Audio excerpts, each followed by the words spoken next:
Hello everyone, my name is Shannon Didier, and the organization that I chose to analyze is Indiana University Health Ball Memorial.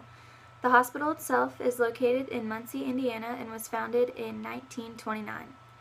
IU Health's mission is to improve the patients and the community through innovation and excellence in care, education, research, and service. The hospital holds values such as putting their patients first, giving to charity, wellness, education, trust, and respect. This organization is also a non-for-profit that has a clinical staff of more than 400 physicians covering more than 45 medical specialties throughout the hospital. IU Health has a 1.2 million square feet of facilities that offers an array of services to help the patients.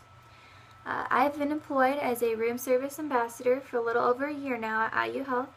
And throughout my shifts, I am constantly busy as I deliver trays, help patients select meals, stock the floor's pantry, and assist with any other problems that patient and families may have.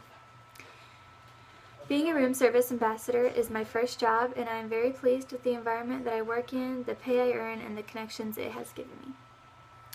The environment that I work in is very multi-generational, meaning that I work with people that are in high school, college, and others nearing retirement. As a result, the hospital needs to holistically evaluate their workforces, as each group requires a unique approach to such issues as recruitment, compensation, expectations from the workers, motivators, collaboration, and different learning styles and training. Each generation has its own distinctive characteristics of influences, work ethics, core values, respect, and tolerance for others as to how its members may interact with each other to communicate and learn within the workplace. For example, I work with an older man named Ron. Ron is traditional in the way that he communicates and how he expects to be treated. If Ron is sent an email, he expects to have correct grammar and prefers for the subject matter of our conversations to be free of cuss words and disrespect. But then there are also workers like Mason, who is a 21-year-old college student who is carefree and will use slang and profanity around the people he works with. The only similarity that Ron and Mason may have is that they are both cooks, but they have learned to balance each other's differences by communicating what they expect the workplace to look like. There are many other workers similar to Ron and Mason, and it is important to be able to work together as a whole. To be able to communicate effectively and reach all the different types of workers, I believe that there needs to be diverse management, which there is, but I feel as if there could be some improvements. Each night when I come to work, there are usually 3 to 4 supervisors at a time, and diversity management is the strategy of using best practices with proven results to find and create a diverse and inclusive workplace. In my workplace, there is a lot of diversity in race, gender, ethnic groups, age, personality, and education. There are also workers like Rebecca. Rebecca is an 18-year-old girl that has recently moved to America for a better education, and naturally she has a different way of communicating and a set of values, but diversity involves the way people perceive themselves and others, and also the interactions that they have in the workplace. While working in a diverse environment, it is very important to be aware of others and make everyone feel wanted in the organization. I have noticed that everyone seems to be treated equally as everyone is working towards a common goal of having the best experience for patients. Each supervisor that I have has a different way of communicating with employees, some more effective than others. We have supervisors like Matt, who is really laid back, easygoing, not intimidating, and fairly easy to talk to, and he makes work enjoyable. But then we have supervisors like Diane that will raise their voice, are intimidating and hard to talk to, and overall make coming to work not fun.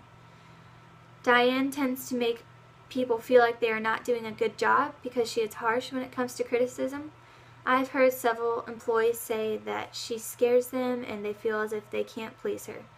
Although the first supervisor is a lot more enjoyable to be around, I think that it's important to have both supervisors within an organization, because whenever I feel like I'm slacking off, I can count on Diane to put me back in my place.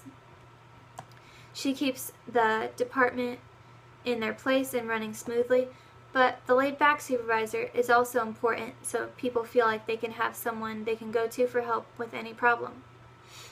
But both supervisors are aware that we are a diverse group and they try their hardest to make sure we are all communicating on the same page and that we feel like we are a part of the organization.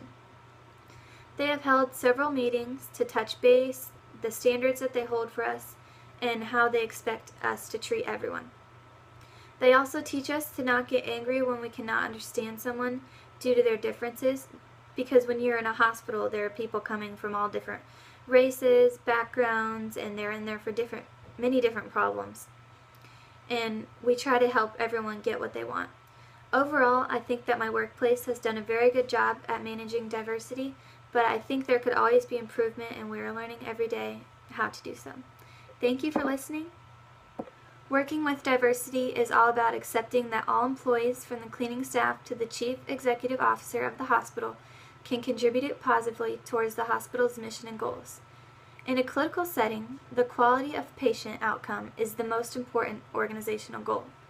The quality of the patient, however, is as much the function of the quality of interpersonal working relations of the staff, as well as the quality of vocational and professional knowledge.